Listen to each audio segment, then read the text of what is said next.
Salut, dans cette vidéo, on va continuer à travailler sur TypeORM. Donc, dans la dernière vidéo, nous avons déjà vu la partie définition d'un ORM et la présentation de TypeORM. Nous nous sommes aussi concentrés sur la partie configuration que nous n'avons pas encore terminée. C'est pour ça qu'on n'a pas encore coché cette partie-là. Donc, on revient ici au niveau de notre projet sur la partie configuration. Vous voyez ici, à un certain niveau, on parle d'une propriété entities. Cette propriété-là, elle va vous permettre de décrire l'ensemble des entités que vous allez utiliser. Donc, comme nous l'avons déjà mentionné, une entité, c'est la classe TS qui va être l'image de votre table au niveau de la base de données. Par exemple, si vous avez une table qui s'appelle personne, vous allez avoir une entité qui s'appellera personne. Très bien. Donc, on va avancer un petit peu dans la documentation de Nest qui va nous informer sur cette propriété-là. Déjà, dans la propriété forRoot, il vous dit aussi qu'il y a plusieurs autres propriétés. Il vous dit qu'aussi, the forRoot method supports all the configuration property exposed by the createConnection function. En fait, vous avez une fonction qui s'appelle createConnection qui vous permet de créer une connexion et qui est une fonction de type ORM.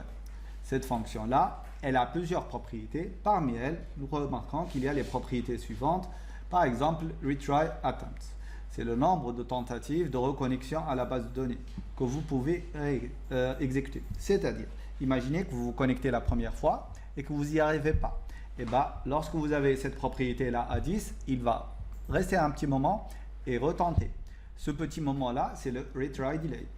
En fait, c'est le nombre de millisecondes que vous devez attendre avant de relancer la connexion à votre base de données.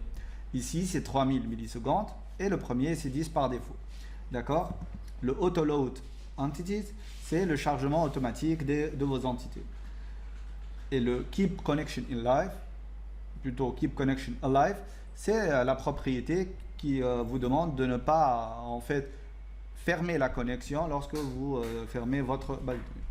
Donc vous pouvez voir ici, comme il vous le montre, plus de propriétés de cet objet connexion dans la documentation de TypeORM.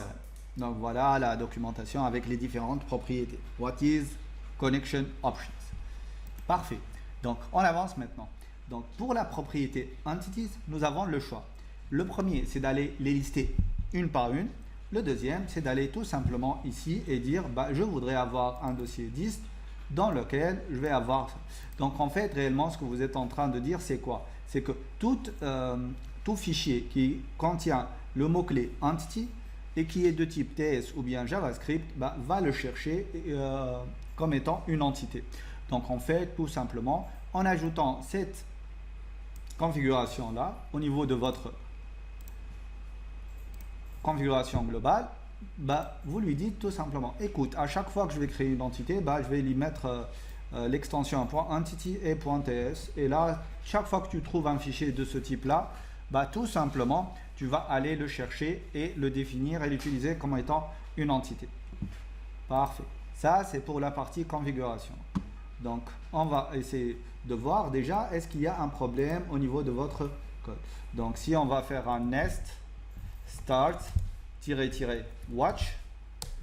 logiquement, s'il y a une erreur à ce niveau-là, on aura automatiquement une erreur qui va se déclencher ici. Parce que, puisqu'on a défini ce TypeORM module à ce niveau-là, automatiquement, il va le déclencher au niveau de la compilation de votre projet.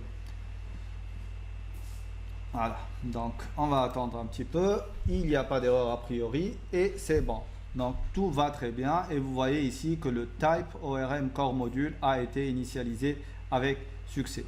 Et le TypeORM module a été initialisé. Donc, on n'a pas d'erreur ici. Il a pu se connecter à la base de données MySQL avec ces propriétés-là et tout va très bien. Parfait.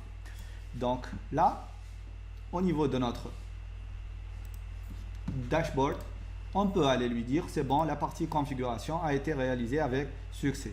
Là, on va parler de ce qu'on appelle les entités. D'accord? Donc, on va garder ça pour la prochaine vidéo.